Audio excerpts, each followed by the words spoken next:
Is Battlefield 6 safe to pre-order? Well, apparently, yeah.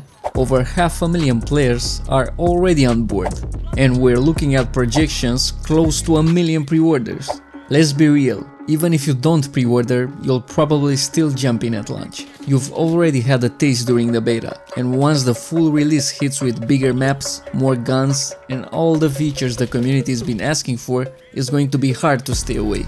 But why is the community that once swore off pre-orders now lining up to pay a premium price to the same company that has burned them multiple times? Is Battlefield 6 truly shaping up to be a masterpiece like nothing we have ever seen before? Or is the gaming industry such a wasteland right now that players are just grateful for anything that doesn't feel like another recycled, over-monetized, half-baked release?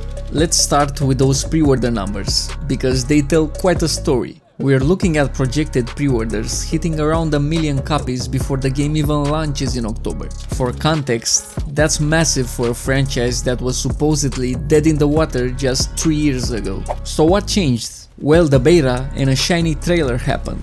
And apparently, it was enough to make people forget their principles and reach for their wallets again. The game is priced at $70 for the standard edition and $100 for the Phantom edition. What's interesting is that unlike typical EA releases, there's no early access tier. Everyone plays on the same day. That's actually a small step in the right direction, even if it's probably just a PR move. But let's be honest about what these pre-order numbers really represent. They're not just sales figures, they're a statement on the current state of the gaming industry. When players are willing to pre-order from EA after Battlefield 2042, it says something about how desperate we've become for decent games. We can't talk about Battlefield 6 pre-orders without addressing the elephant in the room.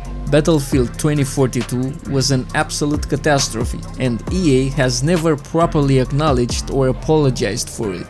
The numbers tell the whole story. Battlefield 2042 lost around 98% of its concurrent players within 3 months from launch, dropping below Battlefield 1 and 5. But the player count crash wasn't even the worst part. The worst part was realizing that EA had charged us full price for what was essentially a paid beta test. No campaign, broken specialist system, maps that felt like empty parking lots, missing core features that had been in Battlefield games for over a decade.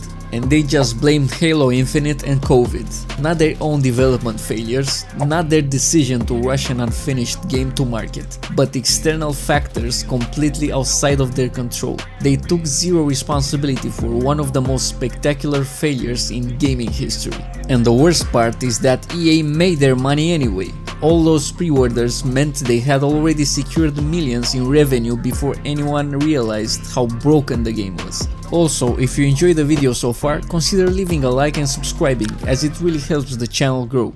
Let's talk about that beta, because it's clearly the main driver behind these pre-order numbers. By most accounts, it actually felt like a proper Battlefield game. But here's the thing about betas that the gaming industry doesn't want you to remember. They're marketing tools first, actual testing tools second. These are specifically designed to generate positive impressions and drive pre-orders. They actually represent the most polished, stable portion of the game running under ideal conditions with carefully selected content. What the Battlefield 6 beta told us is that they really wanted to appeal to the Call of Duty player base and carve out a portion of it by selecting those maps and focusing so much on the fast-paced gameplay. They probably anticipated that the loyal Battlefield players will show up anyway, so it was all marketing. Meanwhile, most other AAA shooters have been infected with a live service virus. They launch with minimal content and promise to add more later through battle passes and seasonal updates. They're designed to be engagement treadmills rather than complete gaming experiences. The fact that probably not completely broken has become a compelling selling point shows just how bad things are. But EA understands this market psychology perfectly, and they're capitalizing on it. Let's be brutally honest about EA's track record over the past few years, because it extends far beyond just Battlefield 2042.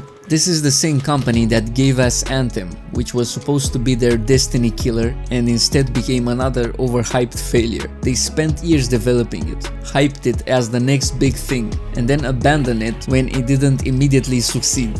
This is the same company that turned Star Wars Battlefront into a loot box gambling simulator and only backed down when government started threatening regulations. They've consistently prioritized monetization over player experience across multiple franchises. So the real question is, are we pre-ordering Battlefield 6 because it's actually good, or because we have given up hope that anything better is coming? The game will still be there on launch day, whether you pre-order it or not. Digital distribution means there's no risk of running out of copies. The pre-order bonuses are just cosmetic items that won't matter if the core game is broken. You're not getting early access, so there's no competitive advantage to pre-ordering.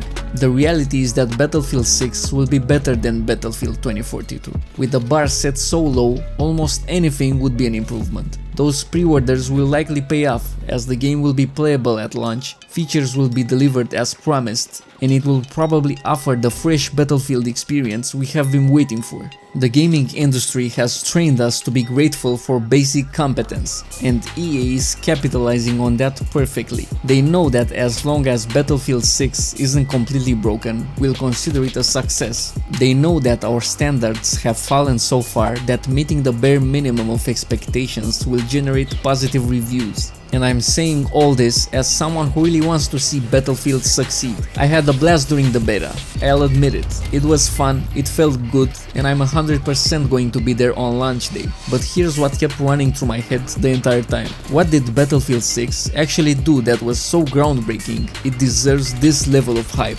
Don't get me wrong, it's a solid, fun game.